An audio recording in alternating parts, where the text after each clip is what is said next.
Good afternoon student. आज हम वसंत book में से हिंदी के वसंत बुक में से भाग 1 चैप्टर नंबर 2 जिसका नाम है बचपन देखेंगे। जिसकी लेखिका है कृष्णा सोबती जी। पाठ पढ़ते हैं हम पहले।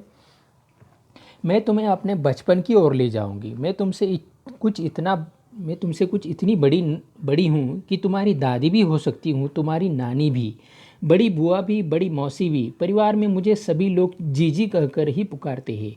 हाँ, मैं इन दिनों कुछ बड़ा बड़ा यानी उम्र में सयाना महसूस करने लगी हूँ। शायद इसीलिए कि पिछली शताब्दी में पैदा हुई थी। मेरे पहनने ओढ़ने में काफ़ी बदलाव आए हैं। पहले मैं रंग बिरंगे कपड़े पहनती रही हूँ, नीला, जामुनी, ग्रे, काला, चॉकलेटी। अब मन कुछ ऐसा करता है कि सफ़ेद पहनो, गहरे नहीं, हल्के रंग। मैंने पिछले दशकों में तरह तरह की पोशाकें पहनी हैं। पहले फ्रॉक की, फिर निकर, वॉकर, स्कर्ट, लहंगे, गरारे और अब चूड़ीदार और घेरेदार कुर्ते। बचपन के कुछ फ्रॉक तो मुझे अब तक याद है। हल्की नीली और पीली धारीवाल फ्रॉक, गोल कॉलर और बाजू पर भी गोल कप। एक हल्के गुलाबी रंग का बारीक चुन्नटों वाला घेरेदार फ्रॉक, नीचे गुलाबी रंग की फ्रिल। उन दिनों फ्रॉक के ऊपर की जेब में रुमाल और बालों में इतराते रंग बिरंगे रिबन का चलन था। लेमन कलर का बड़े प्लेटों वाला गर्म फ्रॉक जिसके नीचे फर टंकी थी। 2 ट्यूनिक भी याद है, एक चॉकलेट रंग का और अंदर की कोटी प्याजी, दूसरा ग्रे और उसके साथ सफ़ेद कोटी। मुझे अपने मोजे और स्टॉकिंग भी याद है। बचपन में हमें अपने मोजे खुद धोने पड़ते थे। वह नौकर या नौकरानी को नहीं दिया जा सकते थे, इसकी सख्त मनाही थी। हम बच्चे इतवार की सुबह इसी में लगाते। धो लेने के बाद अपने अपने जूते पॉलिश करके चमकाते। जब जूते कपड़े या ब्रश से रगड़ते तो पॉलिश की चमक उभरने लगती। सरवर, मुझे आज भी बूट पॉलिश करना अच्छा लगता है। हालांकि अब नई नई किस्म के शूज़ आ चुके हैं। कहना होगा कि ये पहले से कई ज़्यादा आरामदेह है। हमें जब नए जूते मिलते उसके साथ ही छालों का इलाज शुरू हो जाता।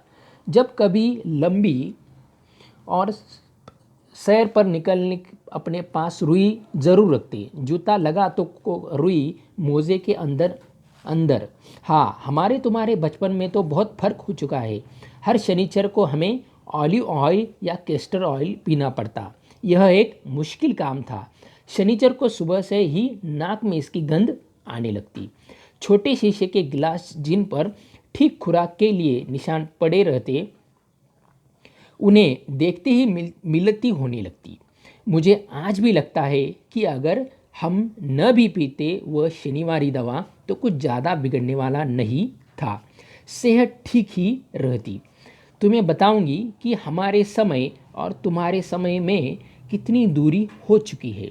यहाँ तक कि बचपन की दिलचस्पियाँ भी बदल गई हैं। याद रहे उन दिनों कुछ घरों में ग्रामोफोन थे, रेडियो और टेलीविज़न नहीं। हमारे बचपन की कुल्फ़ी आइसक्रीम हो गई है, कचौड़ी समोसा पैटीज़ में बदल गया है। शहतूत और फालसे और खसखस के शरबत के कोक, पेप्सी में उन दिनों कोक नहीं, लेमनेट, विम्टो मिलती थी।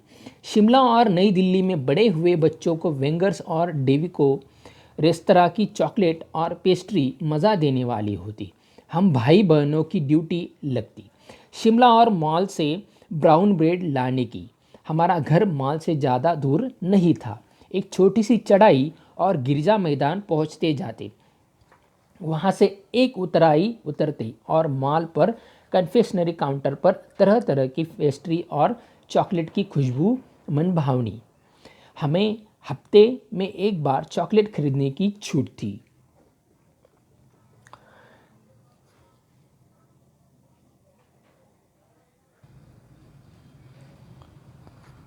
हमें हफ्ते में एक बार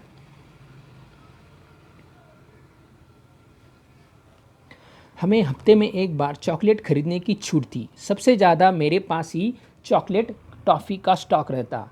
मैं चॉकलेट लेकर खड़े खड़े कभी न खाती, घर लौटकर साइड बोर्ड पर रख देती और रात के खाने के बाद बिस्तर में लेटकर मज़े ले ले खाती। शिमला के काफ़ल में बहुत याद आते हैं। खट्टे मीठे, कुछ एकदम लाल, कुछ गुलाबी, रस भरी कसमल सोचकर ही मुंह में पानी भर आया। चेस्टनट एक और गजब की चीज़, आँख पर भुने जाते और फिर छिलके उतार कर मुंह में। चने जोर गरम और अनारदाने का चूर्ण, हाँ, चने जोर गरम की पूड़ियाँ जो तब थी वह अब भी नजर आती है। पुराने कागजों से बनाई हुई इस पुड़िया में नीरा हाथ का कमाल है। नीचे से तिरछी लपेटते हुए ऊपर से इतनी चौड़ी कि चने आसानी से हथेली पर पहुंच जाए।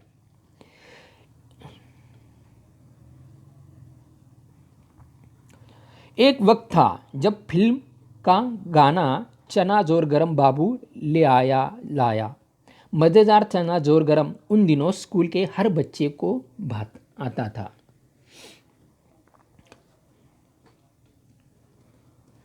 कुछ बच्चे पूड़िया पर तेज मसाला बुरकाते पूरा गिरजा मैदान घूमने तक वह पूड़िया चलती। एक चना पापड़ी मुंह में डालने और कदम उठाने में एक खासी लय रफ्तार थी। छुटपन में हमने शिमला रिज पर बहुत मज़े किए हैं, घोड़ों की सवारी की है। शिमला के हर बच्चे को कभी न कभी यह मौका मिल ही जाता था। हम जाने क्यों घोड़े को कुछ कमतर करके समझते, उन पर हंसते थे। ननिहाल के घोड़े खूब धुष्टपुष्ट थे, धुष्टपुष्ट और खूबसूरत। उनकी बात फिर कभी शाम को रंग बिरंगे गुब्बारे, सामने चाकू का पहाड़, ऊंची चर्च की घंटियाँ बजती तो दूर दूर तक उनकी गूंजें फैल जाती। लगता इसके संगीत से प्रभु यीशु स्वयं कुछ कर रहे हैं। सामने आकाश पर सूर्यास्त हो रहा है, गुलाबी सुनहरी धारियाँ नीले आसमान पर फैल रही है। दूर दूर फैले पहाड़ों के मुखड़े गहराने लगे और देखते देखते बत्तियाँ टिमटिमाने लगी, जिस पर ही रौनक और माल की दुकानों की चमक भी क्या कहनी। स्कैंडल पॉइंट की भीड़ से उभरता कोलाहल। सर्वर स्कैंडल पॉइंट के ठीक सामने उन दिनों एक दुकान हुआ करती थी, जिसके शोरूम में शिमला कालका ट्रेन का मॉडल बना हुआ था। इसकी पटरियाँ, उस पर खड़ी छोटे छोटे डिब्बों वाली ट्रेन, एक और लाल टीन की छत वाला स्टेशन और सामने सिग्नल देता खंबा, थोड़ी थोड़ी दूर पर बनी सुरंगी। पिछली सदी में तेज रफ्तार वाली गाड़ी वही थी। कभी कभी हवाई जहाज भी देखने को मिलते। दिल्ली में जब भी उनकी आवाज़ आती, बच्चे उन्हें देखने बाहर दौड़ते। दिखता एक भारी भरकम पक्षी उड़ा जा रहा है, पंख फैलाकर यह देखो, और वह गायब। उसकी स्पीड ही इतनी तेज लगती। हाँ, गाड़ी के मॉडल वाली दुकान के साथ एक और ऐसी दुकान थी जो मुझे कभी नहीं भूलती। यह वह दुकान थी जहाँ मेरा पहला चश्मा बना था। वहाँ आंखों के डॉक्टर अंग्रेज थे। शुरू में चश्मा लगना बड़ा अटपटा लगा। छोटे बड़े मेरे चेहरे की ओर देखते और कहते, आंखों में कुछ तकलीफ है, इस उम्र में ऐनक दूध पिया करो। मैं डॉक्टर साहिब का कहा दोहरा देती, कुछ देर पहनोगी तो ऐनक उतर जाएगा। वैसे डॉक्टर साहब ने पूरा आश्वासन दिया था, लेकिन चश्मा तो अब तक नहीं उतरा। नंबर बस कम ही होता रहा। मैं अपने आप इसकी जिम्मेवार हूँ। जब आप दिन की रोशनी को छोड़कर रात में टेबल लैंप के सामने काम करेगी तो इसके अलावा और क्या क्या होगा। हाँ, जब पहली बार मैंने चश्मा लगाया तो मेरे एक चचेरे भाई ने मुझे छेड़ा, देखो देखो कैसी लग रही है। आँख पर चश्मा लगाया ताकि मुझे दूर की यह नई लड़की को मालूम सूरत बनी लंगूर की। मैं खीजी कि मुझ पर यह क्यों दोहराया जा रहा है, पर शेर बुरा न लगा। जब वह चाय पीकर चले गए तो मैं अपने कमरे में जाकर आईने के सामने खड़ी हो गई। कई बार अपने को देखा, ऐनक उतारी, फिर पहनी, फिर उतारी, देखती रही। सूरत बनी लंगूर की, नहीं नहीं, हाँ हाँ। मैंने अपने छोटे भाई का टोपा उठाकर सिर पर रखा। कुछ अजीब लगा, अच्छा अच्छा भी और मजाकिया भी। तब की बात थी, अब तो चेहरे के साथ घुल मिल गया है। चश्मा जब कभी उतरा हुआ होता है तो चेहरा खाली खाली लगने लगता है। याद आ गया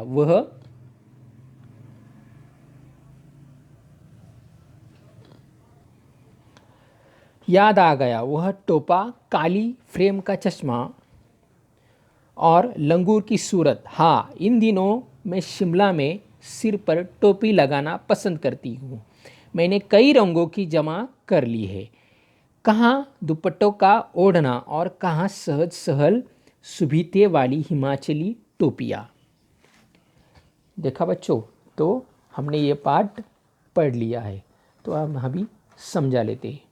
लेखिका जिनका नाम क्या है, कृष्णा सोबती जी, वो हमें ये समझा रही है कि बचपन में लेखिका कृष्णा सोबती, आज उनकी उम्र हो चुकी है और वो क्या हो गई है, अब बूढ़ी हो गई है। तो इसीलिए वो खुद हमसे कह रही है कि मैं किसी किसी की क्या लगूंगी, अब नानी लगूंगी, किसी की बुआ लगूंगी, किसी का कुछ लगूंगी, क्योंकि उनकी उम्र हो गई। और उन्होंने अपनी बचपन की कहानी इस पाठ में कही है। देखो बच्चों कि हर एक का बचपन अपने आप को एक सुहावना लगता है। जब हम बड़े हो जाते हैं तो बचपन की यादें हमें याद आती है और वो हमें याद आने के बाद हमारे मन में एक अलग सा भाव पैदा करती है कि हमने बचपन में कौन कौन सी नटखट चीज़ें की है और क्या क्या किया है, क्या कौन कौन से खेल खेले हैं, कौन कौन से मित्र थे हमें हमारे, और ये सब याद दिलाता है। कौन सी यादें? बचपन की यादें। तो ठीक उसी प्रकार लेखिका, क्या नाम है उनका, कृष्णा सोबती जी, उन्होंने अपने बचपन के बारे में इस पाठ में पूरा ब्यौरा दिया है। उन्होंने कहा है कि मैंने बचपन में क्या करती हूँ, तुम्हें अपने बचपन की ओर लेके चलती हूँ, और यही उन्होंने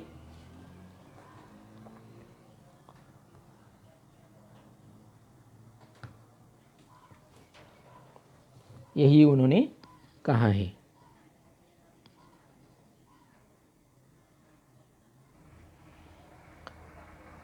लेखिका ने इस पाठ में अपने बचपन के बारे में बताया है। लेखिका का जन्म पिछली शताब्दी में हुआ था। अभी लेखिका की उम्र दादी या नानी जितनी होगी। बचपन से लेकर अब तक उनके पहनावे में बहुत परिवर्तन आए हैं। बचपन में वह रंग बिरंगे कपड़े पहनती थी, जैसे नीला, जामुनी, ग्रे, काला, चॉकलेटी, परंतु अब वह सफ़ेद रंग के कपड़े पहनती है। पहले वो फ्रॉक, निकर, वॉकर, स्कर्ट, लहंगे, गरारे पहनती थी, लेकिन अब चूड़ीदार और घेरदार कुर्ते पहनती है। जब बचपन में कुछ फ्रॉक अभी भी उन्हें याद है। उन्हें अपने मोजे और स्टॉकिंग भी याद है। उन्हें अपने मोजे खुद धोने पड़ते थे। हर रविवार को अपने जूतों पर पॉलिश करनी होती, तो उन्हें नए नए जूते से ज़्यादा पुराने जूते पहनना पसंद था, क्योंकि नए जूते पहनने से पैरों में छाले हो जाते थे। आज भी उन्हें बूट पॉलिश करना पसंद है। हर शनिवार को उन्हें सेहत ठीक रहने के लिए ऑलिव ऑयल का कैस्टर ऑयल पीना पड़ता था। उन दिनों रेडियो और टेलीविज़न नहीं था, केवल कुछ घरों में ग्रामोफोन थे। लेखिका के अनुसार पहले और अब के खाने में भी अंतर आया है। पहले की कुल्फ़ी आइसक्रीम की हो गई है, कचौड़ी, समोसा पैटीज में बदल गया है, शरबत, कोक, पेप्सी बन गया है। लेखिका के घर से मॉल नज़दीक था। उन्हें हफ्ते में एक बार ही चॉकलेट खरीदने की छूट थी, और सबसे ज़्यादा चॉकलेट उन्हीं के पास रहता था। उन्हें चने, जोर गरम और अनारदाने का चूर्ण बहुत पसंद था।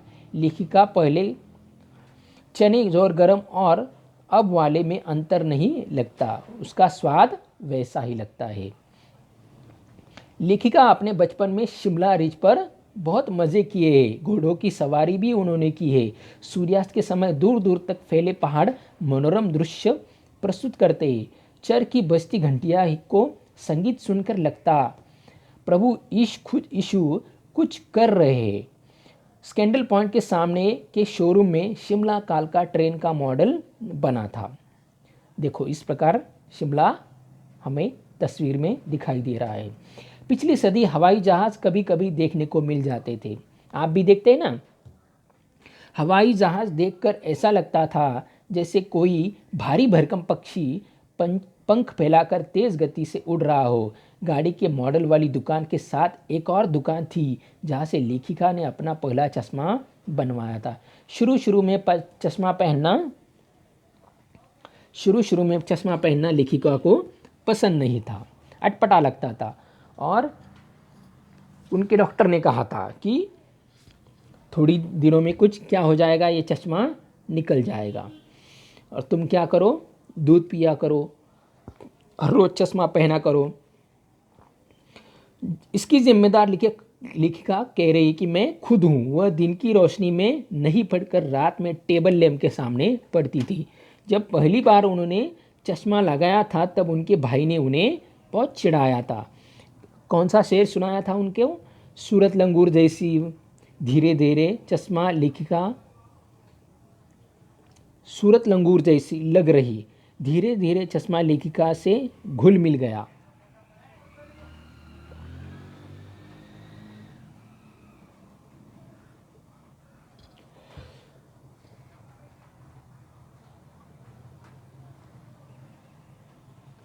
हिंदी के शब्द लिख लो।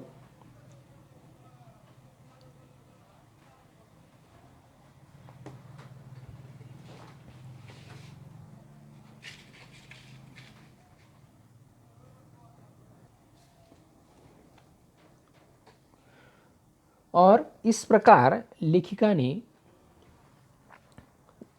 को अपना चश्मा भी धीरे धीरे क्या हो गया, उनका नंबर बढ़ता गया, लेकिन उनके आँखों से चश्मा उतरा नहीं, क्योंकि लेखिका ने क्या माना, अपने आप को जिम्मेदार माना। किसका? चश्मा ना उतरने का, क्योंकि वो डॉक्टर ने दी हुई सलाह नहीं मानती थी।